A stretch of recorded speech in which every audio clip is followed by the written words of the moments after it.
श्री हरिवंश, श्री राधा वल्लभ, श्री हरिवंश।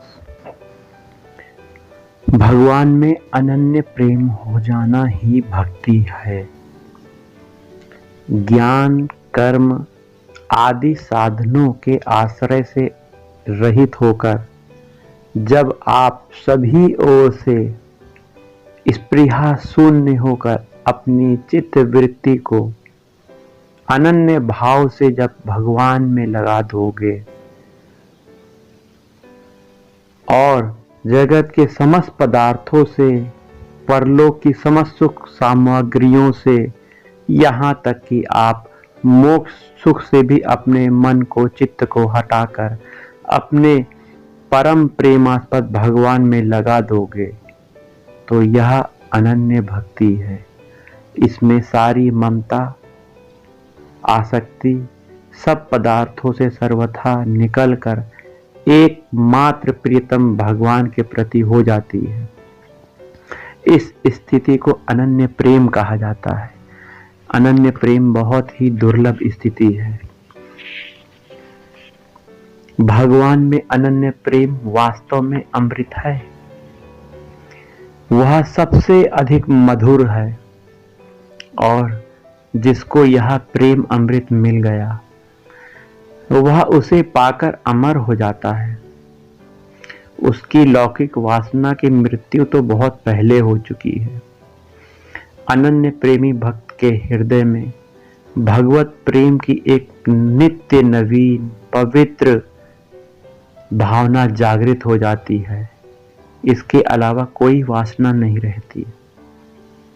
इसी परम दुर्लभ वासना के कारण वह भगवान की मुनिमन हारणी लीला का एक साधन बनकर जन्म मृत्यु के चक्कर से सर्वथा छूट जाता है।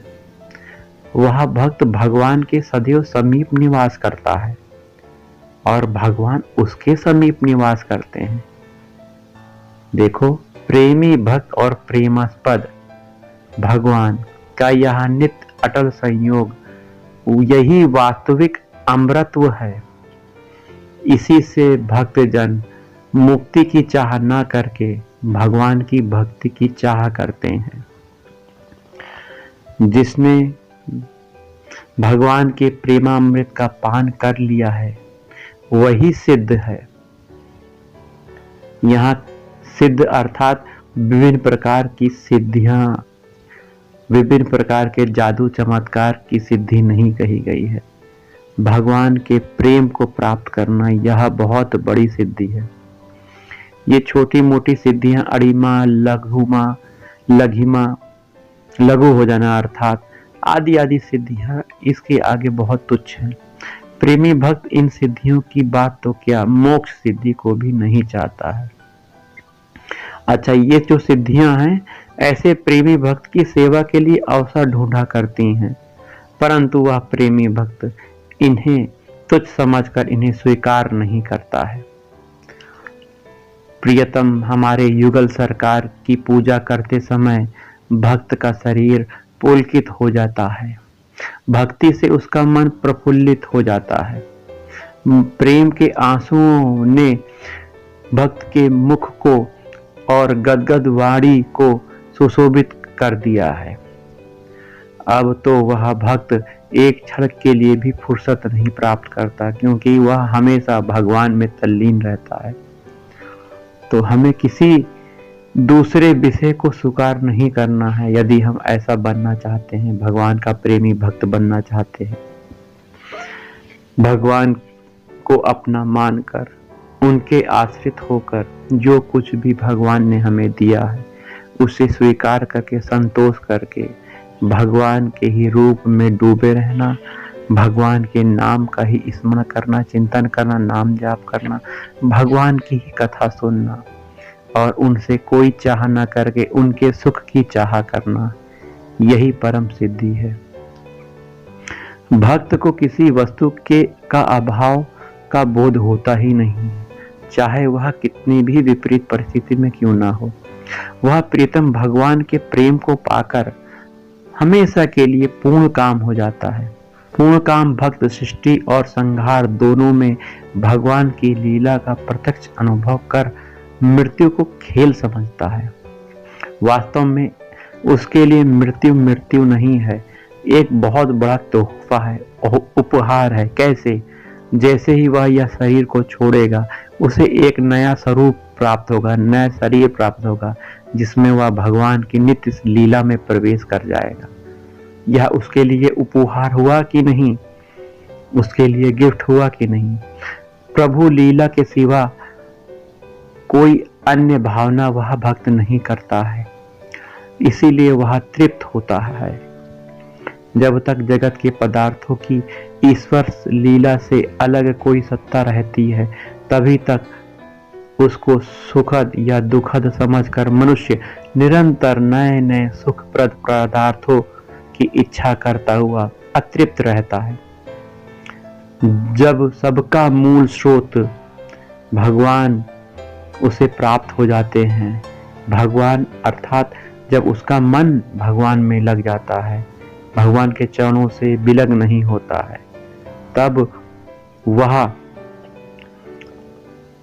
निरंतर अवस्था में पूर्ण होकर भगवान को पाकर तृप्त हो जाता है। क्योंकि उसका मन संसार में सुख भोग के लिए इधर उधर भटक रहा था, हर जगह वह सुख की ही चाह कर रहा था, लेकिन मन का वास्तविक सुख भगवान के चरणों में है, भगवान के रूप में है। जब मन भगवान में चिपक जाता है अर्थात भगवान में लग जाता है, तब वह पूर्ण होकर शांत हो जाता है और वहीं रहता है, संसार में नहीं जाता है।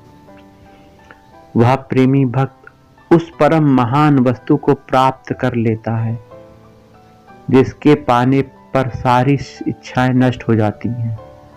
जगत का यह प्रेम, ऐश्वर्य, सौंदर्य, बल, यश, ज्ञान, वैराग्य आदि समस्त पदार्थ जिसके लिए भोगी त्यागी सभी मनुष्य अपनी अपनी रुचि के अनुसार सदा ललचाते रहते हैं, पर भगवत प्रेमी भक्त इन दुर्लभ पदार्थों को अत्यंत तुच्छ समझता है। विश्व भर में फैले हुए इन पदार्थों को एक स्थान में एकत्रित कर दो, सब मिला दो और सब भगवान के भक्त को दे दो, तब भी भगवान के एक नाम के आगे वह भक्त इन सबको तुच्छ समझेगा। वो भगवान का एक नाम लेना पवित्र समझेगा, जबकि इन सब संसार के भोगों को वह फेंक देगा। जो परम कल्याण के स्वामी भगवान श्री कृष्ण की भक्ति करता है, वह अमृत के समुद्र में क्रीड़ा करता है। तो हमें भगवान की भक्ति करनी है।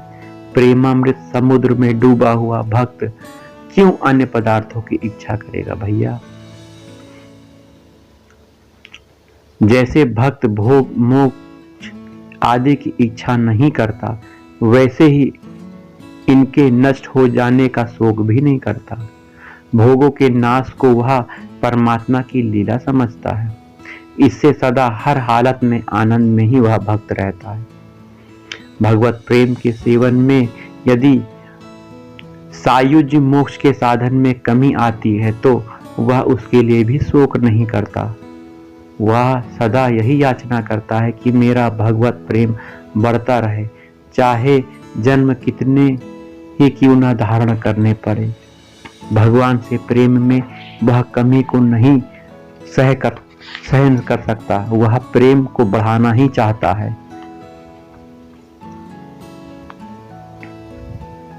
भक्त का मन सदा प्रभु प्रेम में ऐसे तल्लीन हो जाता है कि आधे क्षण के लिए भी अन्य किसी पदार्थ में उसका मन नहीं रमता है।